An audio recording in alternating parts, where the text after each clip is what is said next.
النهاردة هنحل سؤال رقم 8 في كورس سي على موقع جملتك في lesson 2. هندخل على الموقع مع بعض.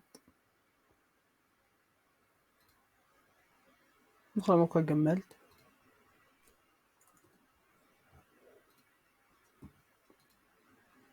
ندخل على كورسز سي بروجرامينج lesson 2.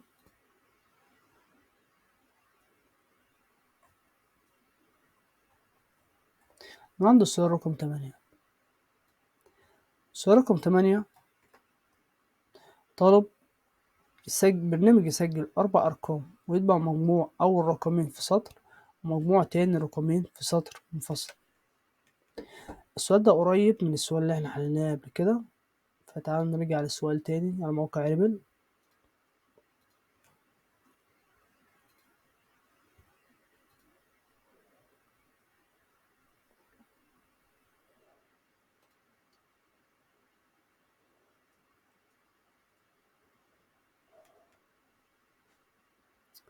ده كان السؤال اللي قبل كده، بس ممكن نمسح ده نكتب سؤال جديد.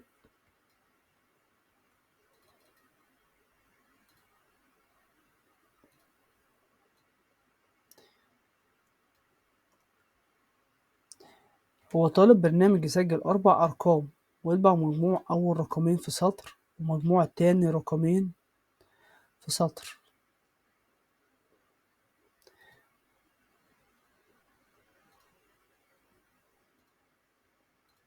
تمام. السؤال اللي قبل كده احنا كان عندنا 3 متغيرات، هنزود عليهم متغير كمان اسمه ام بيساوي 15 سيميكون. نمسح السيميكون عشان احنا عاملينها 2،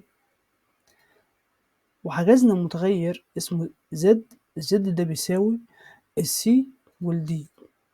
إذا الزد بيساوي مجموع أول قيمتين، فهنحجز متغير كمان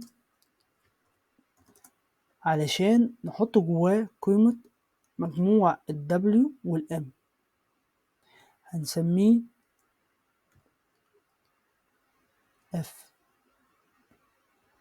الF ده بيساوي الW بلس الM سيميكون. احنا عايزين هنا بقى نطبع مجموع أول قيمتين مع بعض في سطر ومجموع تاني قيمتين مع بعض في سطر، فكاتبين أمر printf هنطبع الزد على سطر باستخدام \n، وفي الأمر printf تاني هنطبع ايه؟ هنطبع الاف. المفروض الكود ده يطلع نتيجة ايه؟ هنبص على الكود مع بعض.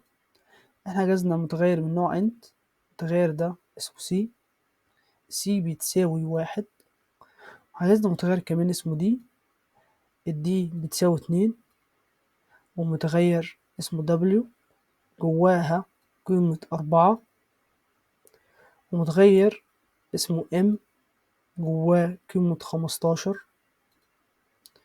كده حجزنا 4 متغيرات، كل متغير جواه قيمة مختلفة،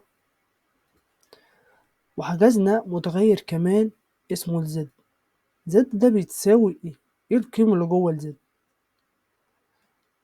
احنا كاتبين جواها سي بلس دي. السي هنا بكام؟ السي ب1، والدي بكام؟ ب2. 2 زائد 1 3، يبقى الزد عندنا هنا بتساوي 3.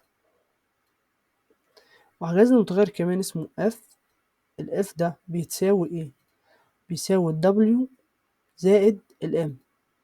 طيب الدبليو عندنا هنا فوق بكام؟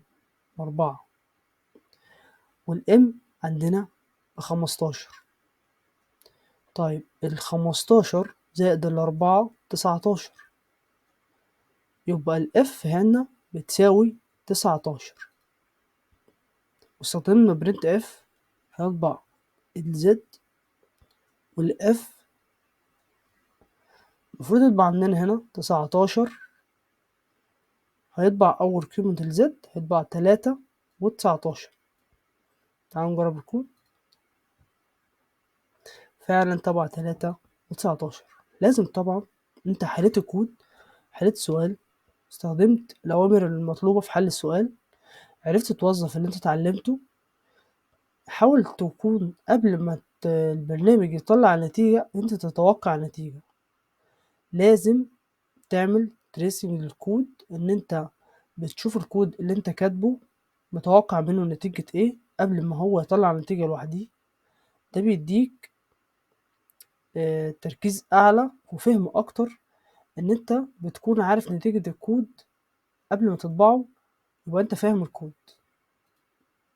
ده كان الحل بتاعي. لو عندك اي اسئلة ممكن تسيبها في الكومنت.